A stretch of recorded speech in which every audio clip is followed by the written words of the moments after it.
Hi. Centrally sponsored schemes in Jammu and Kashmir के अंदर जो स्कीम आज हम डिस्कस करने जा रहे हैं उस स्कीम का नाम है PM formalisation of micro food processing enterprises, जिसको हम पीएमएफएमई स्कीम भी कहते हैं। तो ये जो स्कीम है इसको हम जम्मू एंड कश्मीर के कॉन्टेक्स्ट में डिस्कस करने की कोशिश करेंगे। ये जो स्कीम है ये सेंटर के द्वारा चलाई गई, सेंट्रली स्पॉन्सर्ड है, मतलब इस स्कीम के लिए पैसा सेंटर से आता है। तो ये जो स्कीम थी PM formalisation of micro food processing enterprises PMFME scheme, जिसको हम कहते हैं शॉर्ट में, इसको लॉन्च किया गया था जून 2020 में by the ministry of food processing industries. तो जो हमारी ministry of food processing industries है हिंदुस्तान के अंदर, उस मिनिस्ट्री के द्वारा इस स्कीम को लॉन्च किया जाता है जून 2020 में। जो आत्मनिर्भर भारत अभियान था गवर्नमेंट ऑफ इंडिया का चल रहा, गवर्नमेंट ऑफ इंडिया का जो आत्मनिर्भर भारत अभियान उस वक्त चल रहा था, उस अभियान के अंडर इस स्कीम को जो है वो लॉन्च किया गया था। इसका अल्टीमेट पर्पस यही था कि जो स्मॉल फूड प्रोसेसिंग यूनिट्स हैं, स्मॉल फूड प्रोसेसिंग यूनिट्स मतलब जो छोटे छोटे फूड प्रोसेसिंग यूनिट्स हैं, जैसे कि कोई कहीं पे अपने घर में जो है वो अचार बना रहा है, कोई जैम्स बना रहा है, कोई जो है वो मसाले बना रहा है, कोई बेकरी की आइटम्स बना रहा है, कोई वॉलनट प्रोसेसिंग कर रहा है। तो जो छोटे छोटे बिजनेसेस हैं ना, इन बिजनेसेस को प्रमोट करना इस स्कीम का अल्टीमेट ऑब्जेक्टिव था। So a central sponsored scheme with aim to support small food processing units specially unorganised, खास करके जो अनऑर्गेनाइज्ड प्रोसेसिंग यूनिट्स हैं। अनऑर्गेनाइज्ड मतलब कहीं कोई घर पे जो है वो अचार बना रहा है, कोई जो है वो जैम बना रहा है, कोई जो है वो मसाले बना रहा है, किसी ने छोटा सा खोखा खोला हुआ है, शॉप खोली हुई है, वो रजिस्टर्ड नहीं है, वो ऑर्गेनाइज नहीं है। अनऑर्गेनाइज मतलब वो रजिस्टर नहीं है, वो प्रॉपर तरीके से फॉर्मल तरीके से गवर्नमेंट ऑफ इंडिया के अंदर रजिस्टर नहीं है। तो ये जो स्मॉल फूड प्रोसेसिंग यूनिट्स थे, इनको जो है सपोर्ट करना और इनको जो है वो रजिस्टर करना, इसका अल्टीमेट पर्पस था। क्या ऑब्जेक्टिव्स थे पीएमएफएमई स्कीम के? सबसे पहले help small food business become formal, जो छोटे छोटे फूड के बिजनेसेस हैं उनको जो है वो हेल्प करना और उनको जो है वो फॉर्मल करना था। मतलब फॉर्मल मतलब उनको रजिस्टर करना है, उनको रजिस्टर करना गवर्नमेंट ऑफ इंडिया के अंडर। उसके बाद provide financial assistant loan plus subsidy, जो छोटे छोटे फूड के बिजनेसेस हैं उनको जो है आपको सब्सिडी प्रोवाइड करनी है, उनको लोन प्रोवाइड करना है। जैसे कि जो छोटे किसान हैं, जो स्मॉल फार्मर्स हैं, वो 10 लाख तक का लोन ले सकते हैं विद 35% सब्सिडी, मतलब 35% सब्सिडी के साथ 10 लाख तक का लोन जो है वो छोटे किसान उठा सकते हैं, ले सकते हैं, अगर उनको कोई मशीन्स वगैरह खरीदनी है तो।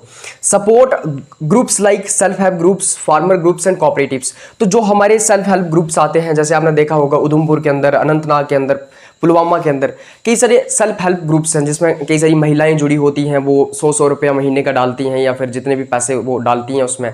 और ये जो सेल्फ हेल्प ग्रुप्स हैं, जो फार्मर ग्रुप्स हैं, जो किसानों के ग्रुप्स हैं या फिर जो कोऑपरेटिव्स हैं, उनको जो है सपोर्ट करना भी इसका मकसद था, इसका ऑब्जेक्टिव था। Provide training and skill development, जो फूड प्रोसेसिंग यूनिट्स हैं, जो एंटरप्रेन्योर्स हैं, जो लोग बिजनेस स्टार्ट कर रहे हैं, अपना छोटे छोटे बिजनेसेस जिनके हैं, उनको जो है ट्रेनिंग प्रोवाइड करना और उनको उनकी स्किल डेवलपमेंट को इन्हेंस करना भी इसका एक ऑब्जेक्टिव था। Promote one district one product, एक डिस्ट्रिक्ट की एक प्रोडक्ट को प्रमोट करना, मतलब एक डिस्ट्रिक्ट को एक प्रोडक्ट के अंदर मशहूर बनाना। जैसे कि पुलवामा सैफरान के लिए जाना जाता है, बारामूला एप्पल के लिए जाना जाता है, कठुआ अचार के लिए जाना जाता है, पीकल के लिए जाना जाता है और उधमपुर कलाड़ी के लिए जाना जाता है। तो मतलब कि एक अलग पहचान आपको एक डिस्ट्रिक्ट को देनी है, मतलब एक डिस्ट्रिक्ट के नाम से जो है एक प्रोडक्ट जाना जाए। मतलब कि उधमपुर की कलाड़ी बड़ी मशहूर है, मतलब कि पुलवामा का सैफरॉन, मतलब कि बारामूला का सेब। उसके बाद help in branding and marketing, branding के अंदर हेल्प करना है। जो भी इंटरप्रेन्योर्स हैं, छोटे छोटे जो बिजनेस चला रहे हैं, उनको ब्रांडिंग किस तरीके से की जाएगी, मार्केटिंग किस तरीके से करनी है अपने प्रोडक्ट की। अगर कोई अचार बना रहा है, तो इस अचार के ऊपर किस तरीके से आपको जो है इसकी अट्रैक्टिव पैकेजिंग करनी है। उसके बाद किस तरीके से इसके ऊपर आपको लेबल्स लगाने हैं, आपको बारकोड्स लगाने हैं। उसके बाद इसको किस तरीके से आपको मार्केटिंग आपको करनी है इसकी सोशल मीडिया के ऊपर, ताकि इसको दूर तक पहुँचाया जाए। इंप्लीमेंटेशन जम्मू एंड कश्मीर की अगर मैं बात करूँ कि किस तरीके से जम्मू एंड कश्मीर के अंदर ये स्कीम इंप्लीमेंट की जा रही है या इंप्लीमेंट की गई है, तो जम्मू एंड कश्मीर के अंदर department of industries and commerce जो है वो इस स्कीम को इंप्लीमेंट करने का काम करता है।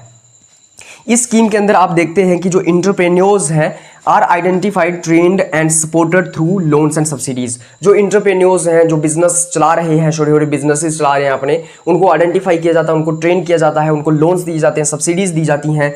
प्रोडक्ट्स प्रमोशन, जो प्रोडक्ट्स हैं जो आप बना रहे हैं, अचार बना रहे हैं, जैम्स बना रहे हैं, उनको प्रमोट किया जाता है। उसके बाद women led self help groups SHGs in areas like Udhampur, Anantnag, Kupwara and Kishtwar are participating actively. जो वुमेन्स के द्वारा सेल्फ हेल्प ग्रुप्स चलाए जा रहे हैं, जैसे उधमपुर के अंदर, अनंतनाग के अंदर, कुपवाड़ा और किश्तवाड़ के अंदर, वो भी इसके अंदर एक्टिवली पार्टिसिपेट कर रहे हैं। उसके बाद इसके कुछ बेनिफिट्स हैं, जैसे कि home based business official recognition. जो होम बेस्ड बिजनेसेस हैं, जो छोटे छोटे बिजनेसेस हैं, कोई औरत अचार बना रही है अपने घर पे मसाले बना रही है, जैम बना रही है, उनको जो है रिकग्नाइज करना है, उनको ऑफिशियली रिकग्नाइज करना है, उनको जो है रजिस्टर करना है। Better quality and packaging, quality को इन्हेंस करना है, पैकेजिंग अच्छी करनी है, रोजगार इससे लोगों को मिलेगा। उसके बाद boost rural economy and local brands, इससे जो है वो रूरल गांव की इकोनॉमी जो है बूस्ट होगी, और साथ ही साथ जो लोकल ब्रांड्स हैं, जो लोकल चीज़ें हैं, वो इससे जो है बूस्ट होंगी। और इंक्रीज्ड इनकम, इससे जो है वो इनकम भी बढ़ेगी उन लोगों की, जो किसान हैं या फिर जो लोग ये सब काम कर रहे हैं, उनकी इनकम भी इससे बढ़ेगी। तो ये कुछ इसके बेनिफिट्स हैं। उसके बाद कुछ चैलेंजेस भी हैं, जैसे कि लोगों के अंदर अवेयरनेस नहीं है इस प्रोग्राम के बारे में। उसके बाद फंड आपको जल्दी नहीं मिलता है, कई सारी टेक्निकलिटीज़ हैं, रजिस्टर करने के लिए कई सारी टेक्निकलिटीज़ हैं, तो वो कुछ चैलेंजेस भी हैं। इस तरीके से हम PM formalisation of micro food processing enterprises PMFME scheme को यहाँ पे डिस्कस कर लेते हैं जम्मू एंड कश्मीर के कॉन्टेक्स्ट में। अगर आपको इस स्कीम का PDF चाहिए तो आप इस चैनल की जब मेंबरशिप ज्वाइन कर लेंगे, उसके बाद आपको PDF मिल जाएगा। आप सब लोगों का बहुत बहुत धन्यवाद। Take care, bye bye.